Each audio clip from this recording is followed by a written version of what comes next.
mencionaba, inclusive en el último momento de la clase, les mencionaba que en cuanto a la inducción podría ser inclusive que alguna persona se aprovechara de la situación melancólica o psicológica en la cual se encuentre otra para provocar algún daño, o sea, para que ésta se quite la vida. Y les mencionaba el caso en el cual una familia, pues, tenía muchos problemas, ¿verdad? Padres tenían muchos problemas y una adolescente, supongamos, ¿verdad? Adolescente o sin mencionar edades, ¿verdad? Porque nos podríamos meter en alguna otra ley especial por cuestiones de delitos. Pero bueno, eh, alguna persona, miembro de la familia, alguno de los hijos, pues estaba sufriendo mucho derivado de la problemática que se estaba dando en el hogar entre los padres. Pleitos, algunas agresiones, y pues entonces esto pues provocó un daño psicológico en el hijo, en la hija. Un vecino que no le agradaban los padres de este joven, ¿verdad? Aprovecha las circunstancias y el daño que tiene psicológicamente tiene este joven y le dice, pues, pero mira, castigalos, hombre, ¿verdad? Castigalos, pero ¿y cómo? Quítate la vida, vos de todas maneras ya para qué la querés si ellos se van a divorciar, si se van a separar, vos te vas a tener que, a tus 18 años vas a tener que empezar a buscar trabajo mientras que lo tenías todo, mira, en tu casa, y van a empezar a pelearse, vos te vas a tener que quedar a un lado, ya viste de que dijeron de que así como cada quien se iba, pues vos también te ibas por tu lado, y que nadie te quería, uno no lo quiere, no, que quédatelo vos, porque a mí solo problemas me va a dar. Entonces, pues todo este tipo de situaciones realmente no te favorecen. Entonces, quítate la vida y de una vez los castigas. Ahí se van a estar llorando cuando vos ya no estés. Ah, pero ¿y cómo? Mira, pues, agarra un lazo, te amarras, te pones una silla, te empujas y entonces ya no hay de otra. Y de una vez cuando te encuentren, ahí sí los van a hacer sufrir a los cabrones estos. Entonces ahí le provoca ese tipo de inducción, ¿verdad? Y si encima de eso le da las herramientas, mira, este lazo ya está arreglado, vos solo lo amarras arriba y te lo pones en el cuello y te dejas caer. Entonces ya le está proveyendo de esa ayuda, de esas herramientas, como bien lo mencionábamos en la clase pasada. Y es de esta forma, es por ello de que resulta la muerte de esta persona. Y como se dan cuenta, pues la pena no es la misma como que se cometa la acción antijurídica de quitarle la vida, sino que lo indujo. Realmente fue él el que se ahorcó, o ella que se quitó la vida, que se suicidó por medio de ahorcarse. Ok, ¿verdad? O fue ella quien realmente le facilitó las armas, un arma de fuego, con la cual se quitó la vida. Y aunque después la persona esta diga, no, pues yo la verdad no creí que lo fuera a hacer, ¿verdad? La verdad yo creí de que con el arma iba a darle a los papás, pero no se iba a quitar la vida a él, ¿verdad? Pero en virtud de que no fue él quien propició o quien le quitó la vida a esta persona, pues no se puede calificar como homicidio o como ese homicidio simple del cual hablamos, ¿verdad? Sino que es de una forma atenuada.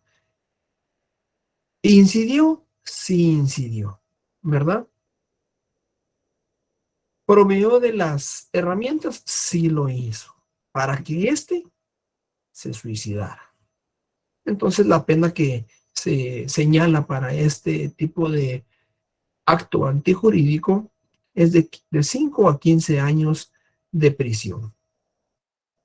Bueno, hay un segundo supuesto jurídico, en el caso de que la persona, a raíz de que se quiere quitar la vida o que se intenta quitar la vida, no muera, pero sí se le hayan provocado lesiones. Lesiones de las cuales están tipificadas en el artículo 146 y 147. Recuerdan que establecimos que son las lesiones gravísimas y las lesiones graves, ¿verdad? Entonces, tomando en cuenta esto, si en dado caso, el mismo caso concreto que les planteaba, la persona viene y no muere con, con la soga en el cuello, sino que, pero sí le provoca el, la asfixia y el oxígeno al cerebro y esto lo deja hasta cierto punto paralítico, supongamos, ¿verdad? Entonces, o con algún tipo de incapacidad para caminar durante cierto tiempo, ¿verdad? Para no ir de una vez a un estado vegetal, ¿verdad? Sino que pues en los que encuadran, los que se encuadran o los resultados que se encuadran en el artículo 127, perdón, 147 y 146, aquellos que dejan en estado de incapacidad por más de 30 días. Bueno, supongamos de que él se queda sin caminar durante 3 meses, supongamos. Entonces ahí se encuadra. Y ahí es donde vamos al segundo supuesto jurídico, que esta persona también resulta ser responsable, pero ya no del homicidio como tal, sino que el resultado de esta lesión, pero derivado a ya sea la inducción o la ayuda al suicidio. Entonces, en este caso ya son 6 meses a 3 años de prisión. ¿De acuerdo? Y definitivamente la gravedad o la pena tendrá que ser proporcional al daño causado. Si la persona queda, ¿qué les puedo decir? Ya, que no podrá caminar durante un año, pues entonces así va a ser la pena que el juez vaya a determinar por el daño causado. Ah, que es de un mes. Bueno, entonces si la misma ley establece en su artículo 146, establece de que, bueno, únicamente el mes, ¿verdad? O los 30 días de incapacidad, entonces vamos a la mínima. Y si nos ponen una máxima o una regular, ¿verdad? Intermedia, pues entonces podemos nosotros impugnar esa resolución como abogados, ¿verdad? Impugnar esa resolución para que de conformidad con la ley se nos establezca una menor, o por lo menos la mínima, que serían de 6 meses, pero definitivamente no se salva de la prisión, ¿verdad? Bueno, continuemos. En el caso del delito de infanticidio, artículo 129. Por favor, ¿quién me ayuda con la lectura del artículo 129?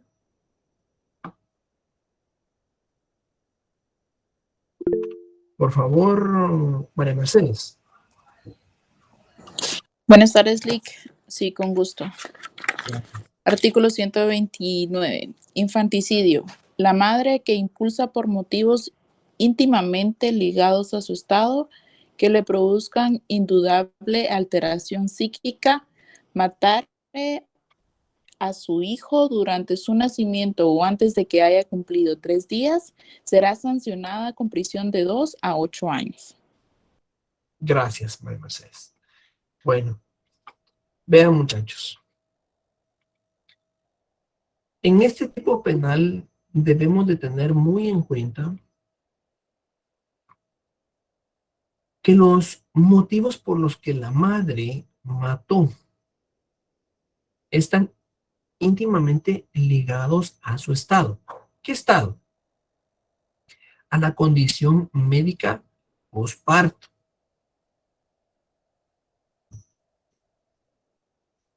O dos, que estas produzcan indudablemente una alteración psíquica, algún daño psicológico, algún trastorno psicológico. Les voy a plantear un caso, muchachos. Una señora llamada Norma Azucena Barreno Gómez, de 21 años de edad, fue capturada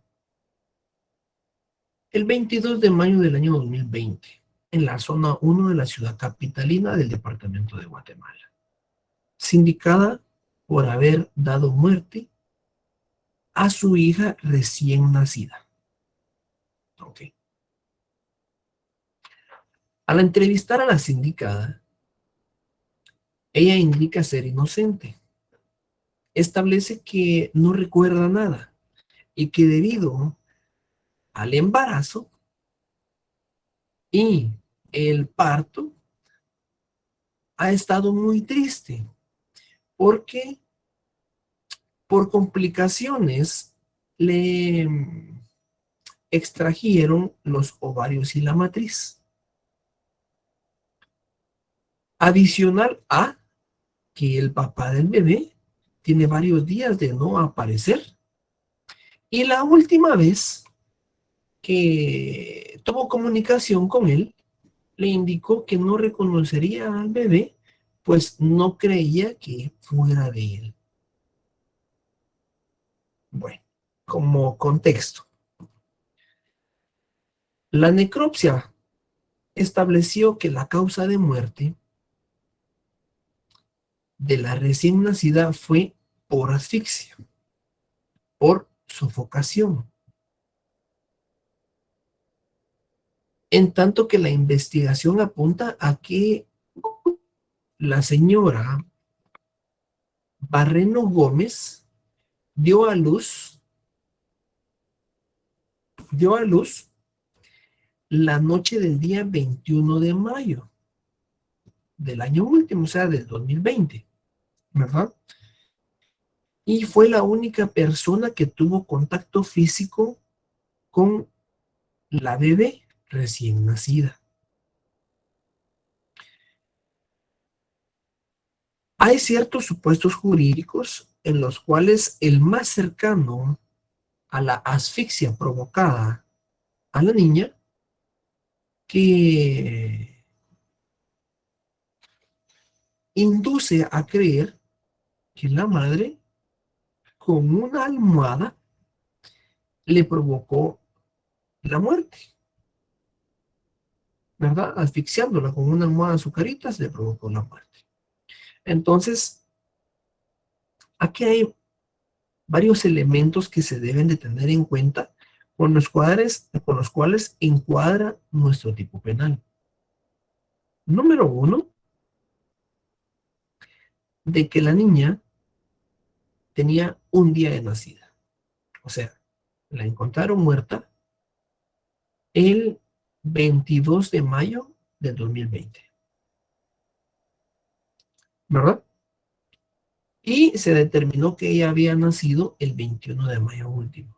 O sea, tenía un día de nacida. Y entre los presupuestos jurídicos, muchachos, que se tiene, ¿cuántos días, o sea, que señala el artículo 129, cuántos días debe de tener de nacida un bebé para considerar que el delito pueda encuadrar en infanticidio? 3 días. Tres días. 3 días. 3 días. Entonces, son elementos que debemos de encuadrar en cualquier tipo de caso, muchachos, para establecer el tipo penal. Porque de lo contrario, con un día de diferencia ya podríamos encuadrarlo en otro tipo penal, ¿verdad? Con un día de diferencia. Entonces aquí se nos delimita, ¿verdad? Cuando, bueno, una niña, una bebé de un día de nacido. Ok. La sospechosa es la mamá. Perfecto. Ahora, ese es otro tema. Vean, muchachos, cuando se comete infanticidio, ¿quiénes pueden ser los sujetos activos?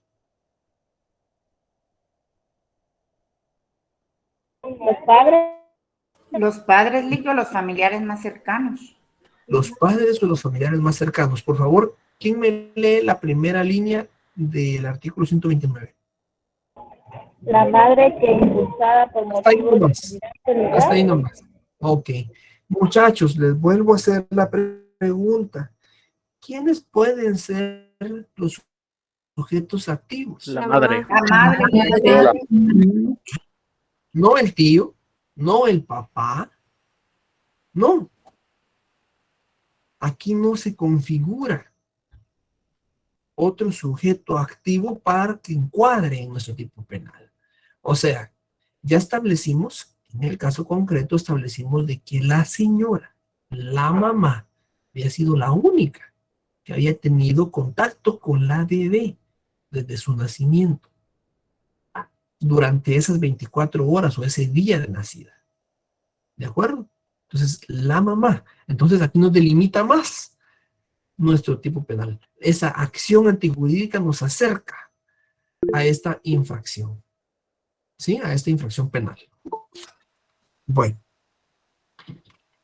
Poco a poco nos vamos dando cuenta, muchachos, de que en efecto tenemos elementos esenciales para poder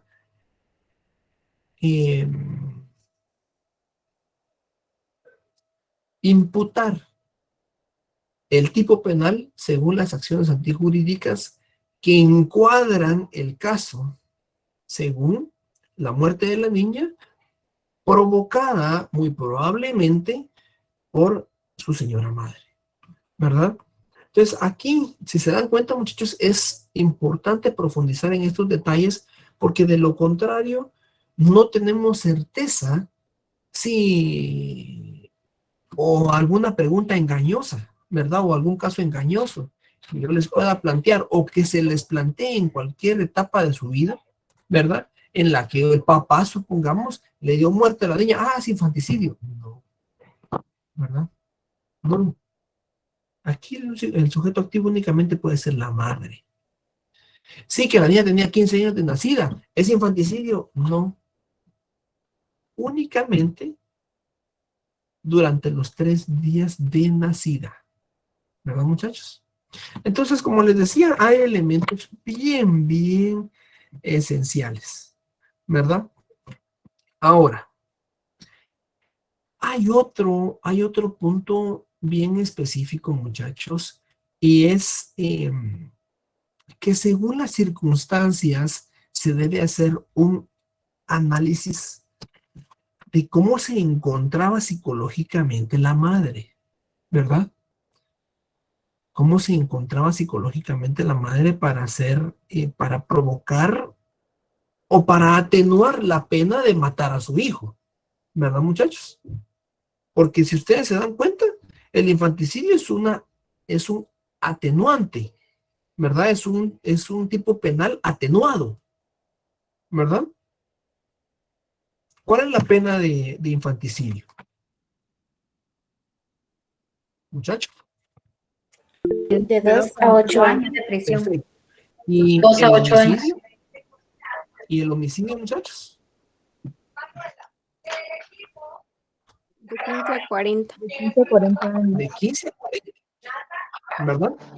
Eso quiere decir, muchachos, de que tenemos que establecer por lo menos esos 3 elementos esenciales del tipo penal para considerar que pudo haber sido el infanticidio.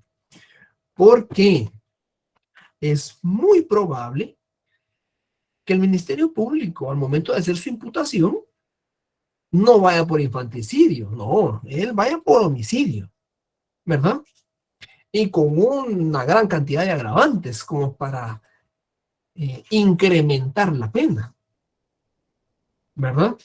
Ahora, nosotros abogados defensores tenemos que establecer estas condiciones para que la muerte de su hija le provoque la menor responsabilidad posible. Inclusive, muchachos, bueno, eso lo vamos a ver más adelante para que se lo mencione. Pero bueno, la relación es de que podría inclusive considerarse que con el daño que causó, con el daño que se le causó, se podría establecer que ya se tiene el sufrimiento eh, más que, más que necesario, y ya no se requiere de una pena, pero a eso tenemos nosotros que tener las herramientas suficientes y el desenvolvimiento suficiente para poder dar a considerar al juez de que ya está de más una pena de prisión, ¿verdad? Pero tenemos que saber manejar esta situación. Esto definitivamente, lo último que les acabo de decir, no encuadra en el infanticidio. Ahí tendríamos que separar, nosotros abogados defensores tendríamos que separar esa conducta, ¿verdad? Pero mientras tanto, como nuestro mejor recurso por la muerte de la niña, pues es el infanticidio. Nosotros abogados defensores, ¿verdad? Bueno, Sheila, ¿alguna aportación? ¿Alguna consulta? Sí, Lico, una consulta. Usted mencionaba que el delito de infanticidio es un delito atenuado, ya que su pena es de 2 a 8 años. Ujú. En el artículo 26, donde dice circunstancias atenuantes, en el inciso primero, habla de que las condiciones determinadas por circunstancias orgánicas o patológicas que disminuyan sin excluir la capacidad de comprender o de querer del sujeto. O sea, mi duda es, son de 2 a 8 años, pero llevándonos por este artículo, ¿todavía se puede atenuar más el delito? Aún más. Sí, esa es la duda. Porque por ejemplo, el caso de doña Norma, ella tuvo, puede llamarse algún tipo de depresión. A veces se habla de la depresión postparto. Sí. Ajá, entonces esa es mi duda. Sí, fíjate, Sheila, de que lo que sucede es de que dependiendo de cuáles sean las circunstancias, vamos a valga la redundancia, vamos a las circunstancias atenuantes que nos establece el artículo 126, ¿verdad? Perdón, 26. Ahora, hay tipos penales que traen ya consigo su propia atenuante, ¿verdad? Y hay algo otros que traen su propia agravante. No tenemos que irnos al artículo 127 para considerar que hay circunstancias que agravan. Ahora, vean, en la práctica hay muchos jueces que utilizan su criterio jurisprudencial basado en que si ya se está estableciendo una atenuante o una agravante, ¿verdad? Establecida de una forma explícita y muy clara y bien específica en el tipo penal, en la acción antijurídica, ya no se debe involucrar una más, ¿verdad? A menos que con la acción, o sea, que sean acciones derivadas de la misma y que éstas provoquen un daño más severo. Entonces vamos como a la alevosía, a la ventaja y demás, ¿verdad? Entonces van sumando las agravantes, van sumando y van sumando y van sumando. Pero en este caso, estos tipos penales buscan que este sea el parámetro, ¿verdad? De 2 a 8 años y que los elementos sean esos tres. Que la persona sufra de algún tipo de trastorno psicológico que sea en el transcurso de la vida del menor, del 1 al tercer día, ¿verdad? De nacidos, y 3 que sea por la madre. Porque si es por otra persona, pues entonces cada vez se va haciendo más gravoso, ¿verdad? Porque de lo contrario no se pudiera establecer de que realmente ella, por condiciones psíquicas, ¿verdad? O por ese trastorno o daño posparto, pueda tener esa reacción en contra de la vida de su hija, ¿verdad? Cristian. Sí, licenciado, solo quería comentar algo con respecto a ese tipo penal. Ajá. Yo creo que, bueno, no sé, pero creo que a ciertas mujeres después del parto les da lo que es la depresión postparto. No sé si la han escuchado. Cuando ocurre esto, a algunas o a la mayoría de ellas se les separa del bebé para que ellas en ningún momento le puedan hacer algún daño al bebé, ¿verdad? Porque esto ocurre cuando, digamos, alguna mujer es abusada sexualmente o durante el embarazo su esposo se va de la casa o tienen algún tipo de problema, ¿verdad?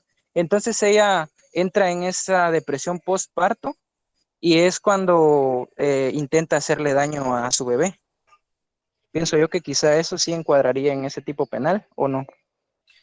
Gracias, Cristian. En efecto, es lo que hablábamos. Prácticamente esa depresión postparto es la que se debe determinar para concluir que la madre tenía algún tipo de alteración psíquica, como lo establece el artículo 129. Si pudiéramos nosotros demostrar a través de un examen médico forense que la madre en efecto tenía rasgos de esa alteración psíquica, como una de las, así como la que mencionabas, por ejemplo, ¿verdad? Entonces, pues cada vez nos acercamos más al encuadramiento del infanticidio, ¿verdad? Y como les digo, lo que busca estos tipos penales es atenuar el daño y la pena que establece un homicidio simple, que es mucho más gravoso y la pena es mucho más severa, ¿verdad? ¿Estamos bien? Continuemos, por favor. En el caso de la suposición de muerte, esto es relativamente sencillo, muchachos. Por favor, ¿quién me ayuda con el artículo 130? Yo, licenciado. Por favor. 130. Suposición de muerte. Quien maliciosamente se hiciere pasar por muerto o conociendo la existencia de proceso instruido con ocasión o con motivo de su fallecimiento, no se manifestare, será sancionado con prisión de 1 a 5 años. Gracias, Lilian. Bueno, vean, muchachos. Aquí definitivamente pues hay una persona que está suponiendo su muerte derivado de que está escondiendo algo o se está escondiendo de alguien. Inclusive podría ser que se está escondiendo de la justicia. Entonces, aquí esto no tiene mayor grado de complejidad. Quisiera que me plantearan un caso.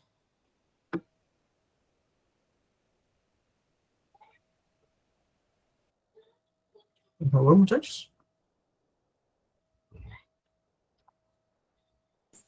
Quizá el caso del expresidente Álvaro Arzú, que quizá haya fingido su muerte para evadir la justicia. Muy bien, Cristian. Bueno, todo el escenario que hemos visto en cuanto al deceso del expresidente Álvaro Arzú, ¿verdad? Y resulta que aparezca vivo, ¿verdad?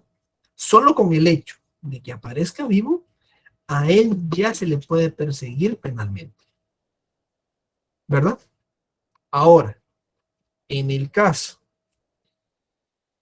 de que, en el segundo supuesto de este mismo artículo, se está siguiendo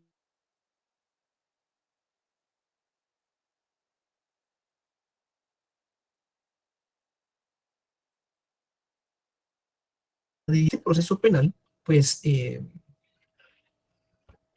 queda prácticamente extinguido.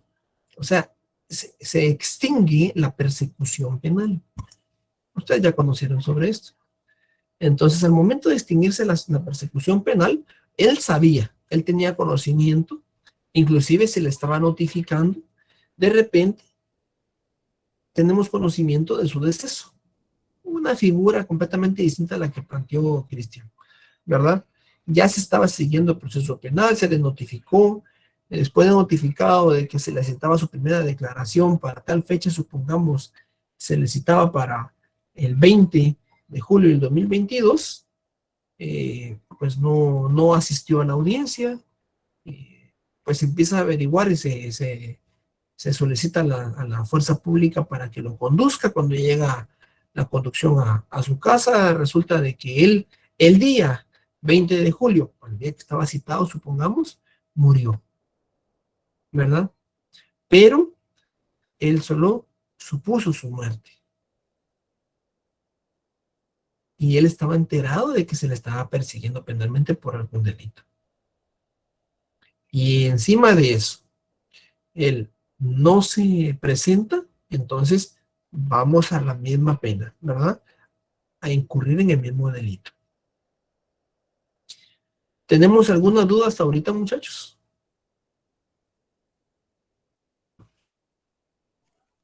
No, licenciado. Gracias. Bueno, realmente vamos bien. Esto es relativamente familiar, se podría decir. Todos tenemos conocimientos de algunos de los delitos de los que se están manejando, que estamos manejando ahorita, ¿verdad? De la importancia de la vida y el por qué realmente es que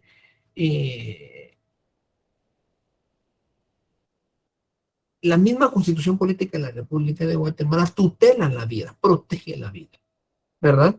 Y es a raíz de esto que nacen esta serie de tipificaciones, ¿verdad? Les voy a dar, muchachos, vamos a hacer un paréntesis de 2 minutos para que ustedes, por favor, envíen su asistencia. ¿De acuerdo? Así como lo hemos establecido, muchachos, por favor. 2 minutos y continuamos con el siguiente capítulo. ¿Algún comentario, María Mercedes? Licenciado, perdón por la pregunta. Bien. El artículo 130 de suposición de muerte, y perdón por mi ignorancia, ¿verdad? Pero igual quiero salir de la duda. Sí. ¿Esto también podría ser en materia civil o póngase en caso de que alguien tenga una deuda, un ejemplo en Electra, ¿verdad? Y quiera decir así como para que ya fenezca eso, decir, es que él se murió o algo así, ¿ellos podrían utilizar este artículo? Fíjate, María Mercedes, de que independientemente de la causa, del por qué la persona tome la decisión de suponer su muerte, de que él tenga problemas con enemistades, de que él tenga problemas económicos, de deudas y demás. Al momento de suponer su muerte, solo con el hecho de suponer su muerte, su acción antijurídica ya se convierte en penal, ¿verdad? Ya se convierte en penal, pero o sea, esto. Eso no quiere decir de que la persecución penal que se le va a dar a él por su posesión de muerte lo va a eximir de las responsabilidades que tenía, ponerle civiles, de deudas, créditos de terrenos y demás, algún tipo de estafa, ponerle que se le estaba persiguiendo en la vía civil y ya se le había condenado inclusive, o sea, a nada. Posiblemente mientras que dure esa suposición de muerte, ¿verdad? Mientras que dure la suposición de muerte, se extingue toda obligación. O algunos civiles inclusive se trasladan a algunos descendientes o ascendientes, ¿verdad? Que podrían resultar responsables de. Pero eso ya es otro asunto, ¿verdad? Pero una vez se establezca que la muerte fue supuesta, entonces no solo va a tener que responsabilizarse por todo lo que ya traía, sino que adicional al delito de suposición de muerte de una forma penal. ¿Verdad? ¿Estamos bien, María Mercedes? Sí, licenciado, gracias. A ti. Luis Fernando.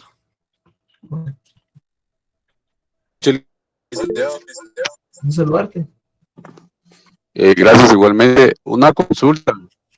Cuando hay una persona o en este caso un homónimo,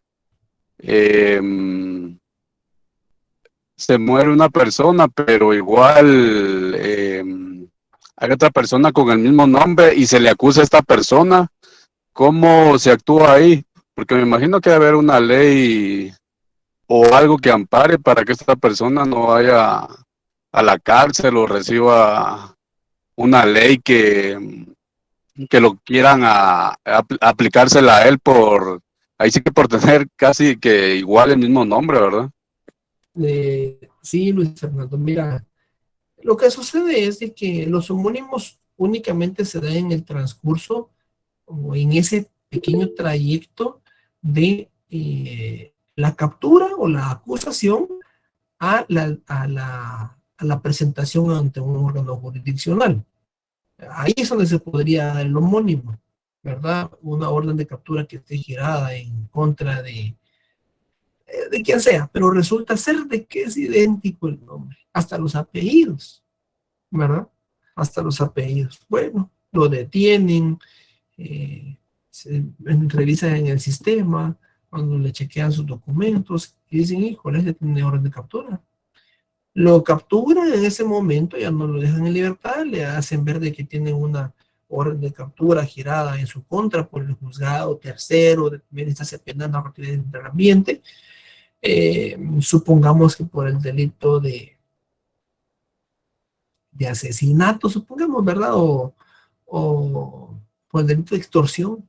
Entonces, de que debe de ser puesto ante órgano judicial competente. Le hacen saber la hora en la que se encuentran para que empiece a correr a partir de entonces sus 24 horas como derecho de ser puesto ante un órgano judicial competente y pues lo conduce.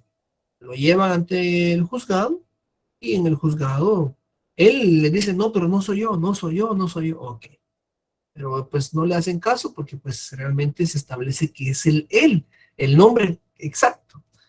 Lo llevan ante el juzgado y ya que lo está escuchando el juez, le hace saber su motivo de detención y le establece de que se quiera pronunciar. Y entonces ya él con su abogado defensor, o desde antes inclusive, él le puede hacer el abogado defensor, inclusive puede ser un abogado de la defensa pública penal, le puede hacer de conocimiento del juez de que la persona está ilegalmente detenida, puesto que no es la persona a la que se le gira orden de captura.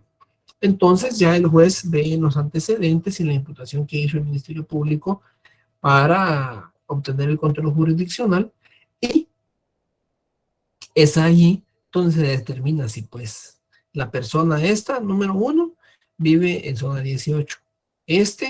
Vive en el departamento de San Marcos. Número 2, la persona que se le imputan los hechos, los indicados, tiene 50 años. Tiene 28. O sea, son diferencias notables, ¿verdad, muchachos? Pero eso no se ve en una orden de aprehensión. Eso se ve en una carpeta judicial, ¿verdad? Ok, entonces revisando las circunstancias, se abre audiencia, se le establecen esos parámetros y pues se le deja en libertad.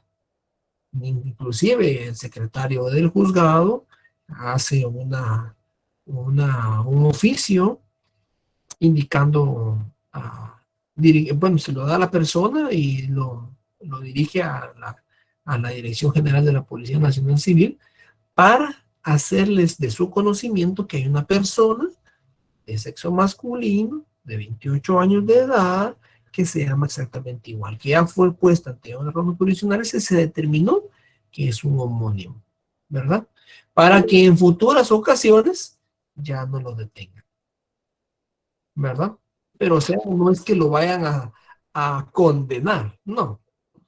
Definitivamente hay un interín en el que va a sufrir, sí, pero no lo van a condenar, ¿verdad? Gracias, Lick. Solo ahora, con esto que usted me estaba explicando, ¿cuánto tiempo tengo porque me imagino que a la hora de que me aprendan, pues van a querer llevarme directamente a la cárcel? Pero ¿cuánto tiempo tengo ahí para demostrar que no soy esa persona? ¿O cuánto No es que tengas tiempo un me da? tiempo determinado, no es que tengas un tiempo determinado. Va a ser exactamente en la audiencia ante el juez que se va a determinar. Y esto hay plazos establecidos constitucionales para que se lleve a cabo. Son 24 horas. el artículo 6, el artículo 9, el artículo 283 del Código Procesal Penal establecen en cuanto a la detención legal. Entonces, ahí puedes encontrar ya de forma específica todos estos parámetros. Dame un segundo, dame un segundo.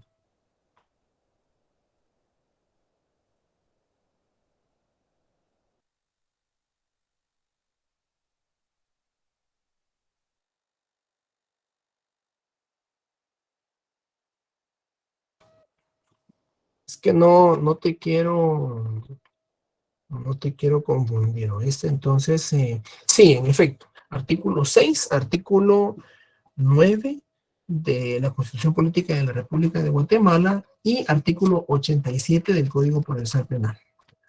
Entonces, ahí tienes tus plazos. ¿De acuerdo? Muchachos, continuamos, porque si no aquí nos salimos del tema y ya nos va quedando media hora nomás. ¿De acuerdo? Voy a bloquear ahorita los mensajes y dejamos el finalizar la asistencia ya para de último. ¿Oyeron? Continuemos. El capítulo número 2, que inicia a partir del artículo 131, establece todos los homicidios calificados. Vean, cuando hablamos de los homicidios calificados, pues ya todos tenemos conocimiento en cuanto a homicidios, ¿verdad? ¿Qué es un homicidio? El efecto de esta acción antijurídica. En el caso de los homicidios calificados, estos llevan implícita una agravación contenida o de las contenidas, puede ser una especial o puede ser de las contenidas en el artículo 27 de nuestro Código Penal.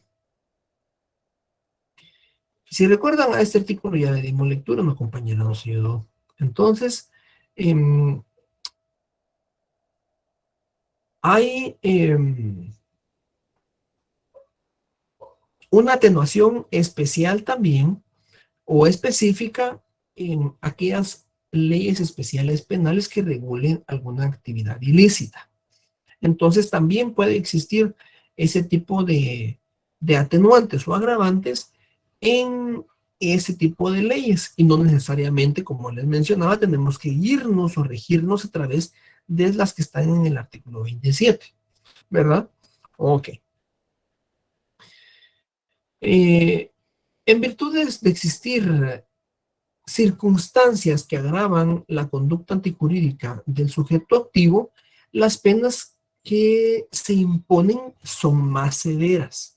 Ustedes se van a poder dar cuenta a partir de aquí, el artículo 131 en adelante, o por lo menos estas que tratan de los homicidios calificados, ¿verdad? Que las penas son mucho más severas, ¿verdad? Por la misma agravación. Nuestro ordenamiento jurídico establece varias circunstancias agravantes y derivado de esto, muchachos, se establecen delitos como el parricidio, como el asesinato, como la ejecución extrajudicial y como el femicidio. De estos vamos a hablar hoy y con eso primeramente vamos a concluir. ¿Sí? Bueno, en el caso del parricidio, por favor, ¿quién le da lectura al artículo 131? Voy, Lick. Buenas noches. Por favor, gracias. Artículo 131, parricidio. Y conociendo el vínculo, matar a cualquier ascendiente o descendiente, a su cónyuge o a la persona con quien hace vida marital, será castigado como parricida con prisión de 25 a 50 años. A quien no se les aplique la pena de muerte por este delito, no podrá concedérseles rebaja de pena por ninguna causa. Gracias. Ahora, muchachos, ¿quién puede ser el sujeto activo aquí? El esposo. Ajá. El padre. ¿El padre? Cualquier La persona que pareja. conozca el vínculo que tiene con la otra. Ujú. Cualquier persona, muchachos, que esté ligado de una forma consanguínea o por afinidad. ¿De acuerdo? Pero si se dan cuenta, solo son en el caso de ascendientes o descendientes. ¿De acuerdo? O bien con nuestra pareja, ya sea que estemos casados o que tengamos una convivencia marital con ella. ¿De acuerdo? ¿Es así o no? Sí. Sí, Lick. Así es, ahí estamos bien. Bueno, ahora, ¿ya se dieron cuenta de la pena? ¿Cuál es la pena aquí? 25 a 50 años. 50 años. 25 a 50 años, ya se dieron cuenta qué gravedad. Aquí ya no estamos viendo elementos que se consideren como atenuantes, como que sí lo cometió, pero realmente no es que haya tenido aquí intención de quitarle la vida, como en el caso del homicidio, no. Aquí sí es con todo, aquí hubo todo tipo de dolo. ¿De acuerdo? Bueno.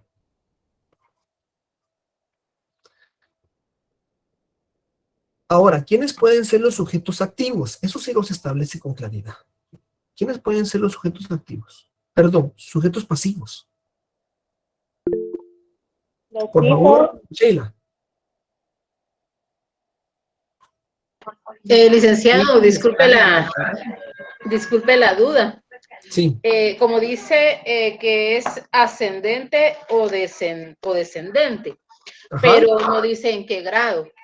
O No. sea que puede ser, en descendente puede ser hijos, nietos y tataranietos. Y ascendente, padres, abuelos, bisabuelos.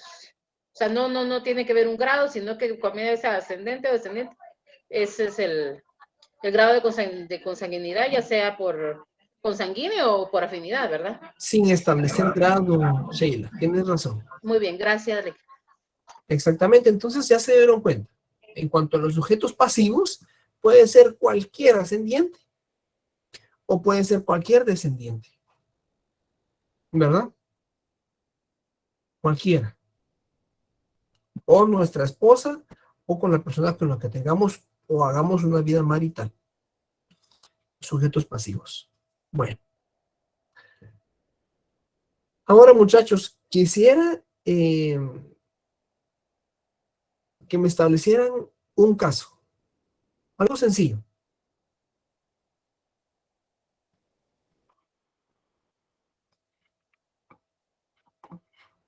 ¿Quién se anima? Yo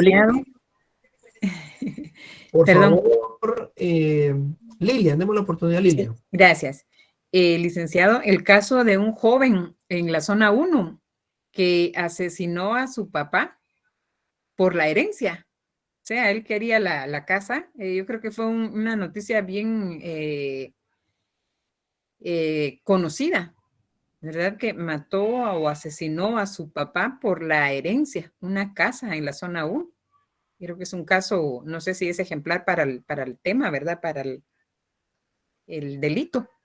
En efecto, así es, Lilian. Gracias. Pues ahí tenemos un caso concreto, muchachos. Por supuesto, cuando tengamos que establecer un caso, supongamos que para el examen, pues vamos a tener que dar todos los parámetros necesarios para las consideraciones, ¿verdad?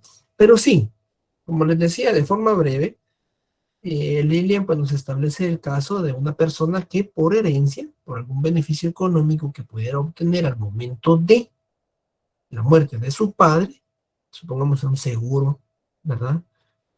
Supongamos de que ya se dio la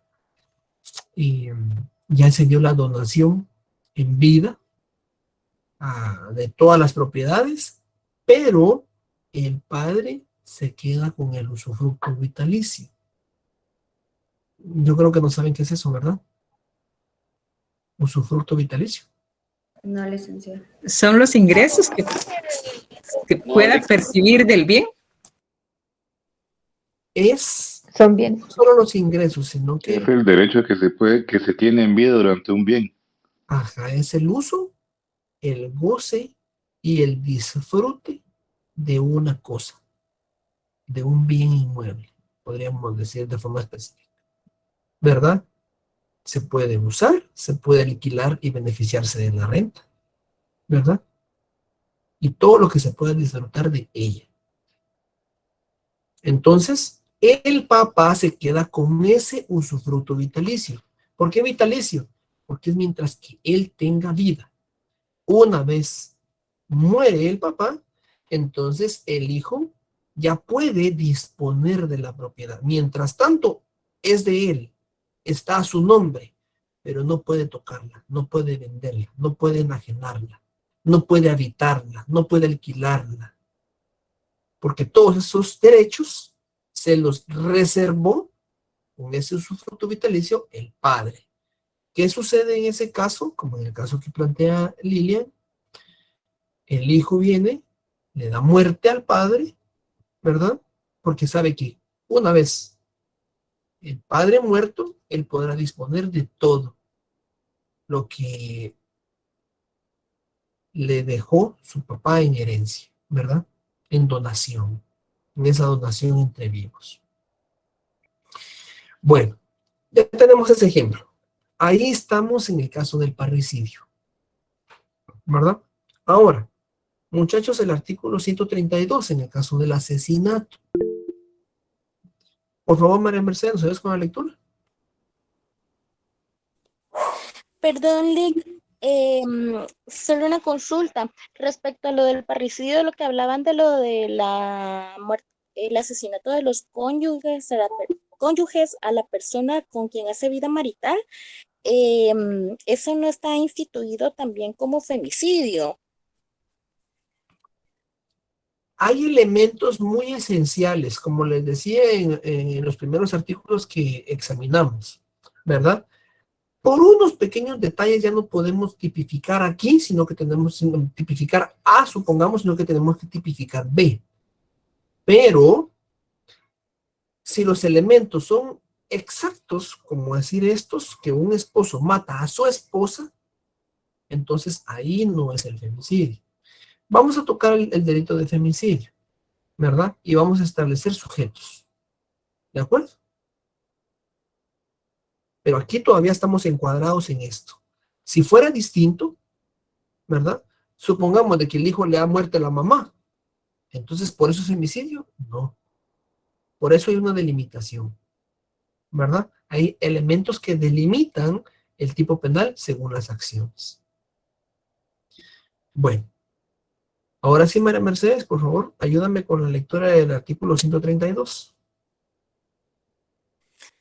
Artículo 132, asesinato.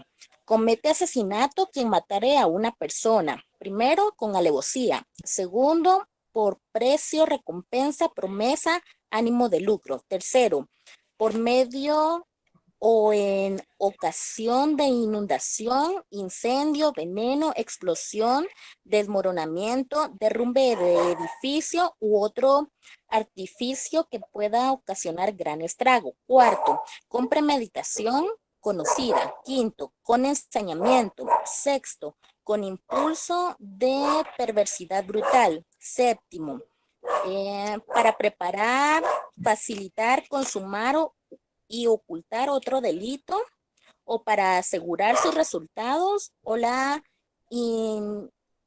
inmunidad para sí o para copartícipes, o para no haber obtenido el resultado que se hubiera propuesto al intentar el otro hecho punible. Octavo, con fines terroristas o en desarrollo de actividades terroristas. Al reo de asesinato se le impondrá prisión de 25 a 50 años. Gracias, María Mercedes. Bueno, vean. Entonces aquí está la gran diferencia, muchachos, entre un homicidio simple y el asesinato. El homicidio simple es darle muerte a una persona, ¿verdad? Darle muerte a una persona. Ahora, aquí nos dan elementos esenciales con los cuales nosotros podemos establecer con los cuales nosotros podemos establecer que hubo un agravante y que puede cambiar el tipo penal de homicidio a asesinato. Considerando, en el caso de la alevosía,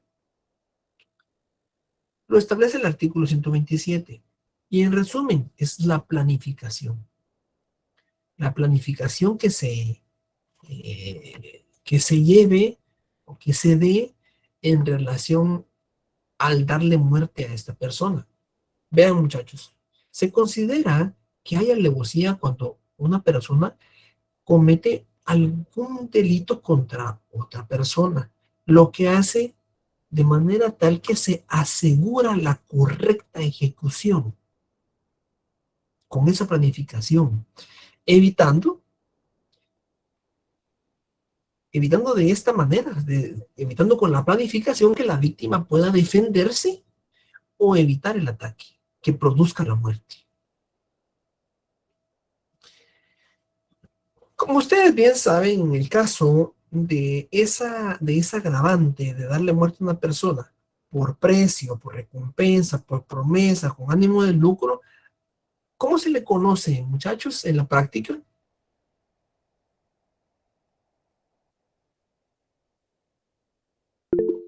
Por favor. Homicidio. Sicariato. Sicariato, Lick. Muy bien, muy bien. Así lo conocemos. Así calificamos a las personas que matan por un precio, ¿verdad? Como sicarios. Bueno, eso lo comprendemos. 3, por medio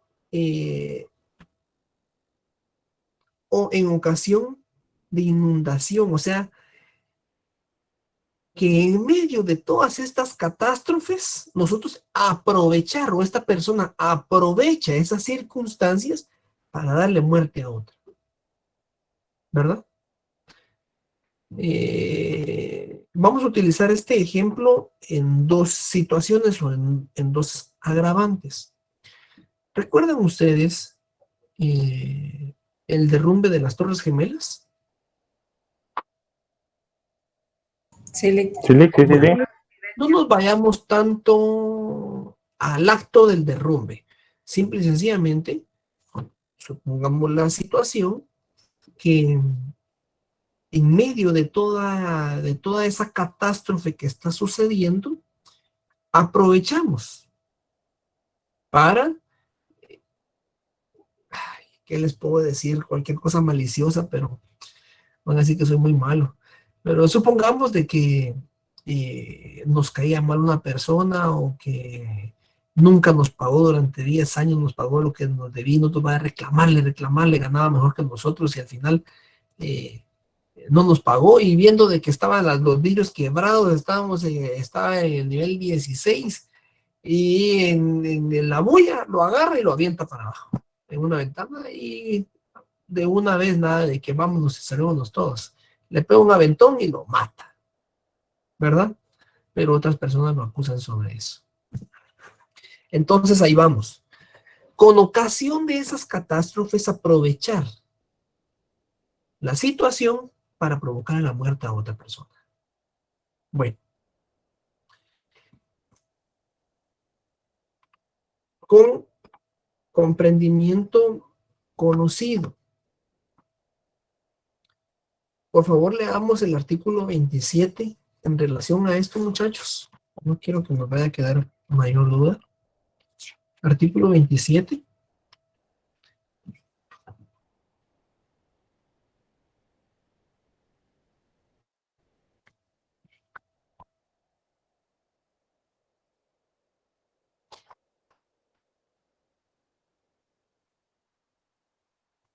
Con premeditación conocida.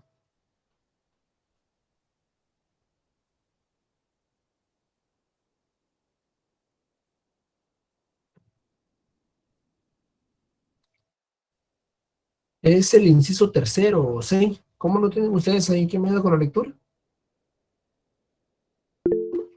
Por favor, Premeditación. Ese licenciado. Buenas noches. Bueno, Dice premeditación. Obrar con premeditación conocida. ujú. Hay premeditación conocida cuando se demuestre que los actos externos realizados revelen que la idea del delito surgió en la mente de su autor, con anterioridad suficiente a su ejecución, para organizarlo, deliberarlo o planearlo, y que en el tiempo que medió entre el propósito y su realización, preparó esta y la ejecutó fría y reflexivamente. Gracias, Gretel. Se dan cuenta de que ciertamente hay diferencias con la alevosía, ¿verdad? No solo hubo una planificación, no, hubo un razonamiento que maduró la idea y aún así fríamente se ejecuta la muerte de otra persona. Bueno, esa es la premeditación conocida. Con ensañamiento. Por favor, ¿quién me ayuda a leer con ensañamiento en el artículo 27? Ha de ser como la literal séptima. Por favor, Ensañamiento. Jessica. Jessica, por Aumentar favor. deliberadamente. Disculpa. Buenas noches, Lick. Buenas noches, Jessica. Ensañamiento.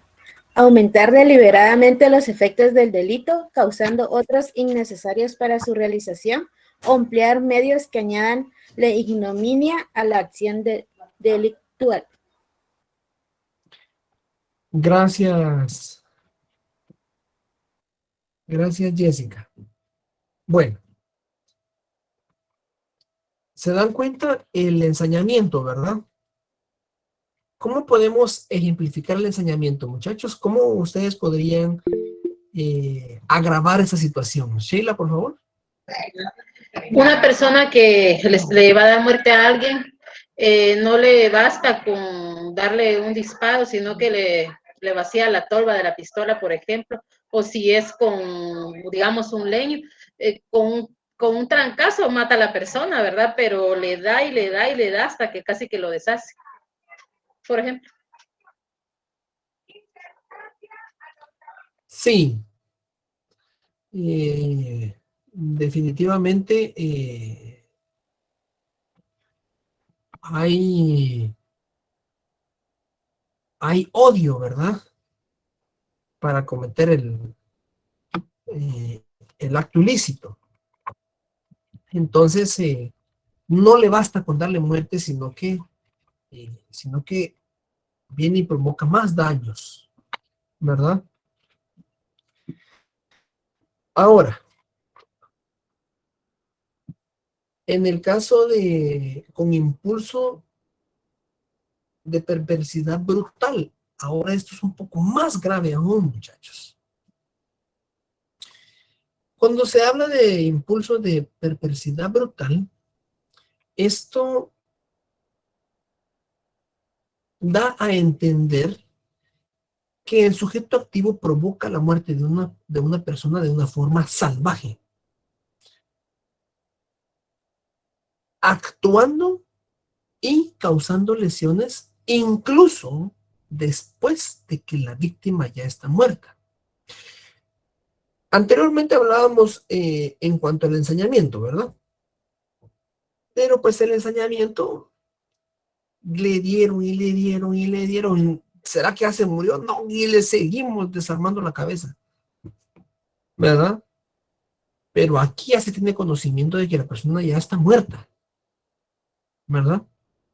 La persona, el sujeto pasivo ya está muerto. Y aún así seguimos provocando lesiones. El sujeto activo continúa provocando lesiones. Entonces, por eso inclusive la palabra, la perversidad brutal, ¿verdad? Por favor, Gustavo. Sí, licenciado, buenas noches. Un ejemplo podría ser desmembrar a alguien ya después de darle muerte. Sí, Gustavo. Más o menos eso es lo que yo les iba a plantear como caso, ¿verdad? Se dan esas situaciones, ¿verdad? pero debemos de establecer el motivo por el cual se desmiembra. Y eso sí quiero que quede claro. Si se desmiembra porque queremos causar más daño, a desmembrar porque queremos ocultar o que queremos desaparecer, es algo distinto, ¿verdad? Entonces, surgiendo las circunstancias de que era tanto esa perversidad brutal que no solo se le dio muerte, sino que encima de eso le quitaron la cabeza. Ahí vamos al punto, ¿verdad? O se recuerdan los casos en los que se dieron, bueno, yo creo que tal vez me ponen ese ejemplo alguno de ustedes. Vidal, por favor. Sí, respecto a lo que mencionaba la compañera con el uso de un arma de fuego, por ejemplo, en el caso de que, voy a agregar algo más, ¿verdad? En el caso de que eso ocurriere de que descargué mi pistola, bueno, no yo, ¿verdad? Que una persona vació su arma en la humanidad de otra, en ese caso ya no puede alegar legítima defensa, porque legítima defensa podría hablar de 1 o 2 disparos, ¿verdad? Y que pues se defendió y no con intención de causar muerte, sino que porque era el último recurso. Sí, entonces, con 1 o 2 disparos, creo que todavía se puede alegar, bueno, si le causó la muerte, pues mala suerte, porque si fue reacción, no tenía la intención de matarlo, sino que fue instinto, pienso yo, ¿verdad? ¿Estoy en lo correcto? Inclusive ahí, en el caso que planteas, Vidal, estaríamos ante un homicidio atenuado, ¿verdad? Sí se le dio muerte a la persona, pero no fue con la intención de causar la muerte, ¿verdad? Un homicidio atenuado por la misma circunstancia de proteger su propia vida, ¿verdad? Pero aquí estamos hablando en cuanto a los homicidios calificados, específicamente el asesinato, uno de los más gravosos inclusive, ¿verdad? Entonces sí, como mencionábamos, ustedes recuerdan en el caso de Cantel, donde algunos reos dieron muerte a otros. ¿Sí lo recuerdan? Sí, licenciado. Sí, licenciado. Inclusive Sí, licenciado. estaban jugando fútbol con sus cabezas. ¿Sí recuerdan? Sí, licenciado. Ahí estamos ante esa perversidad brutal, muchachos. ¿Vieron? Bueno, continuemos. La literal 7. Para preparar, facilitar, consumar y ocultar otro delito. O para asegurar sus resultados. O la inmunidad para sí. O para participantes. O por no haber obtenido el resultado que se hubiere propuesto al intentar el otro hecho punible. Último elemento, el último supuesto jurídico, muchachos. Hay personas que están enfocadas en un asalto, ¿verdad? Pero no logran cometer el hecho antijurídico porque no se les da, porque se les escapa a la persona, pero porque otra vino o una de ambas propició la fuga de la que llevaba el dinero, supongamos, al que iban a asaltar, y lo matan al otro, ¿verdad? Entonces, ahí no se llegó a concretar el primer hecho que tenían planificado, y por la cólera de haberlo impedido o de haber propiciado que se impidiera, matan a otra persona, ¿verdad? Bueno, y por último, 8, con fines terroristas o en desarrollo de actividad terrorista. Ahora sí, vamos al ejemplo del 9/11, ¿verdad? De septiembre del 2011 con las Torres Gemelas. Ese es un acto terrorista, ¿verdad? Actos que induzcan no a la muerte, porque no es esa el primer objetivo. El primer objetivo es influir temor, influir terror. Y si a causa de esto mueren personas, es lo de menos, ¿verdad? Esos son los actos terroristas. Menciona todavía una última línea: al reo de asesinato se le impondrá prisión de 25 a 50 años. Pues esto es lo que les quería platicar. Era en el caso del último párrafo del artículo 131. A quienes no se les aplique la pena de muerte por este delito, no podrá concedérseles rebaja de pena por ninguna causa. Como ustedes saben muy bien, la pena de muerte no es aplicable en nuestro ordenamiento jurídico. Es por ello de que ya no vamos a conocer nosotros en cuanto a este tipo de temas. Pero sí,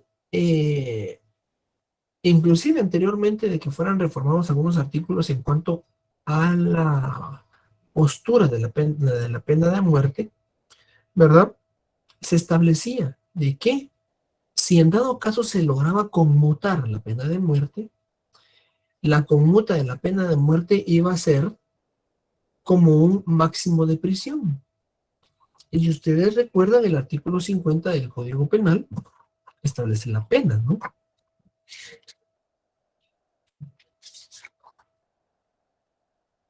No, establece la conmuta, perdón. El artículo 50 establece la conmuta. Las penas están a partir del artículo 41. Bueno, si ustedes recuerdan, la conmuta es trasladar una pena gravosa a una pena menor o menos gravosa, como la prisión por por una multa, ¿verdad? Trasladarla a dinero. Se paga el dinero y entonces nosotros quedamos, bueno, nuestros defendidos quedan en libertad, ¿verdad? Entonces ahí vamos a la conmuta. Se hablaba entonces también de la conmuta en relación a la pena de muerte. Cuando la pena de muerte se señalaba, a la vez que se señalaba la pena de muerte, se establecía la conmuta. Y si se lograba la conmuta en estos casos, pues se reducía de la pena de muerte, pero al máximo de prisión. Y el máximo de prisión son 50 años. ¿Verdad, muchachos? No se puede purgar una pena por más de 50 años, aun cuando sea condenado por 500. Lo que va a padecer son 50 años de prisión como máximo. Perfecto. Entonces, antes de que se hablara, o antes de que se estableciera que no se podía aplicar más la pena de prisión, inclusive su conmuta era por la mayor cantidad de años de pena de prisión, o sea, esos 50 años de prisión. Ya estamos cerca de concluir con el tiempo, muchachos. Luz María. Disculpe, licenciado, el máximo de prisión sería lo mismo que una cadena perpetua. Sí, Luz María. Lo que sucede es de que cuando se señala cadena perpetua es para toda la vida. Pero eso no quiere decir de que la persona tiene, ¿qué? 18 años y va a morir en prisión. No. Esa cadena perpetua no puede superar los 50 años de prisión. ¿Verdad? Gracias, licenciado. Muy bien. Bueno, muchachos. Concluyamos, solo denme unos minutitos. Concluyamos con la ejecución extrajudicial y dejamos el femicidio para la próxima clase, ¿de acuerdo? Así, rapidito. ¿Quién me ayuda con el artículo 132 bis?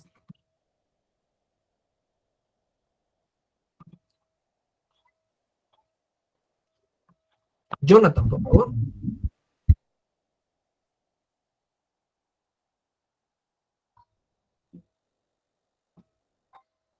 ¿Lo podría leer yo, licenciado? Por favor, Julio.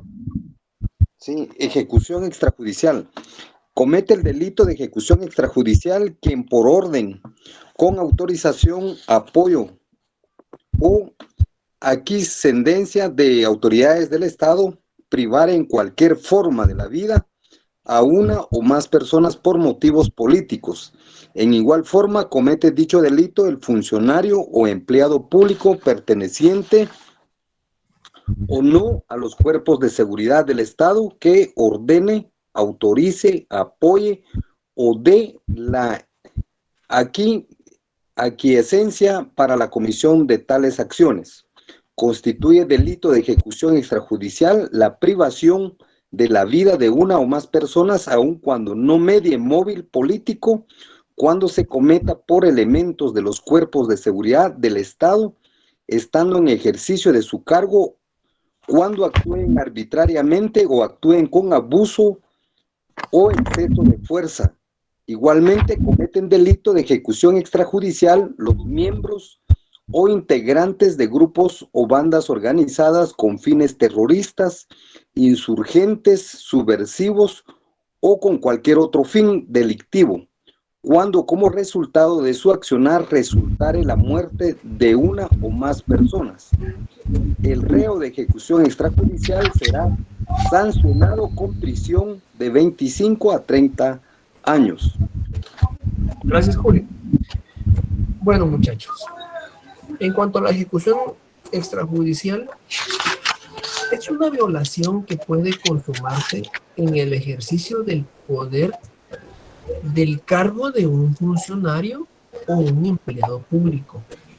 Esto puede ser de manera aislada, con o sin motivación política.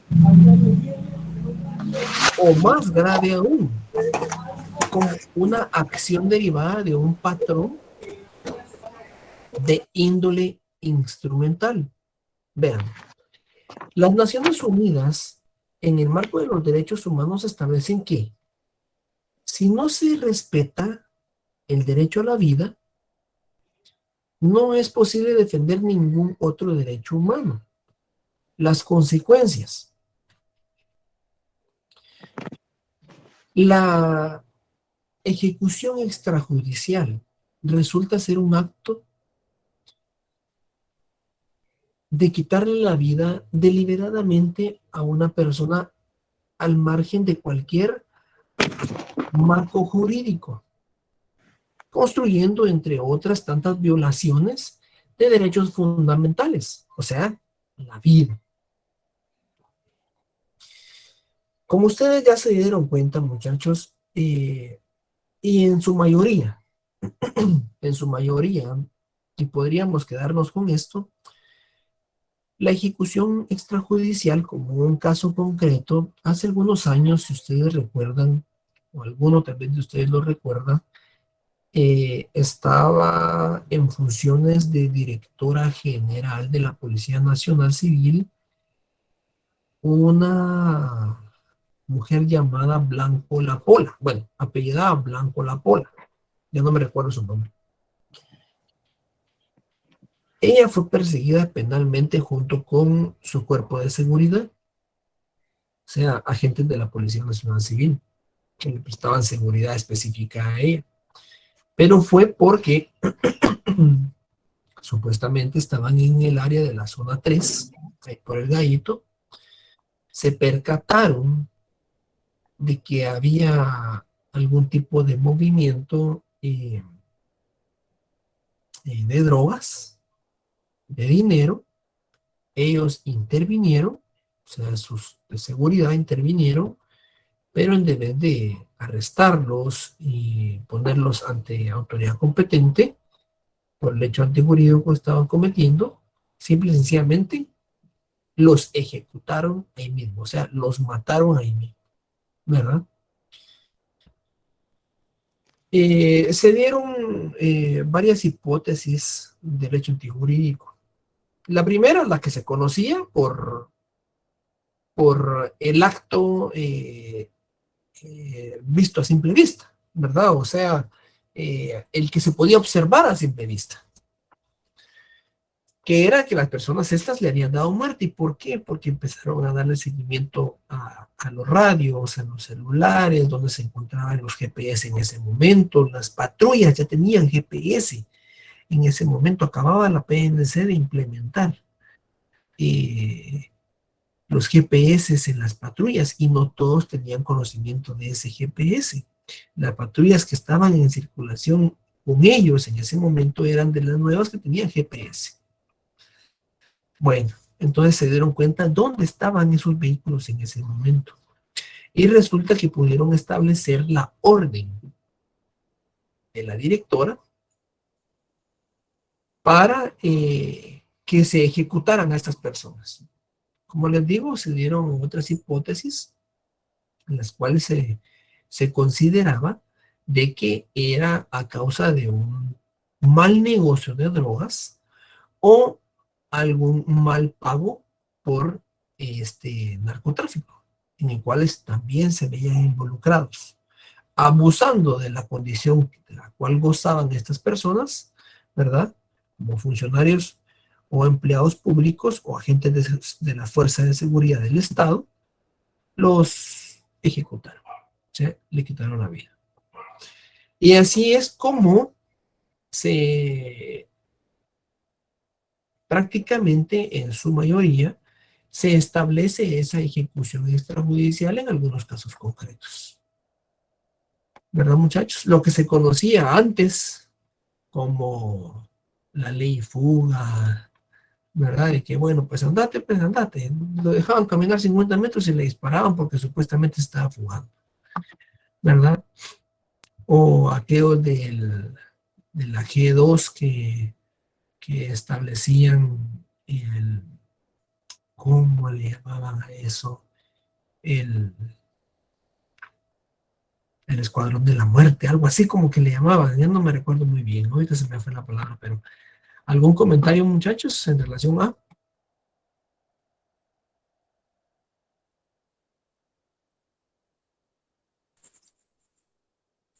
Licenciado, los asesinatos durante el conflicto armado interno también se consideran como ejecución extrajudicial.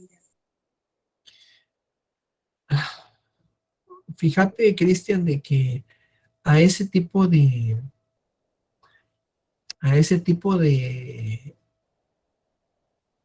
homicidios, se podría decir, que se llevaron a cabo, que se sufrieron en el conflicto armado interno, ya les han tipificado de otras formas, ¿verdad? Como el mismo genocidio y demás, ¿verdad?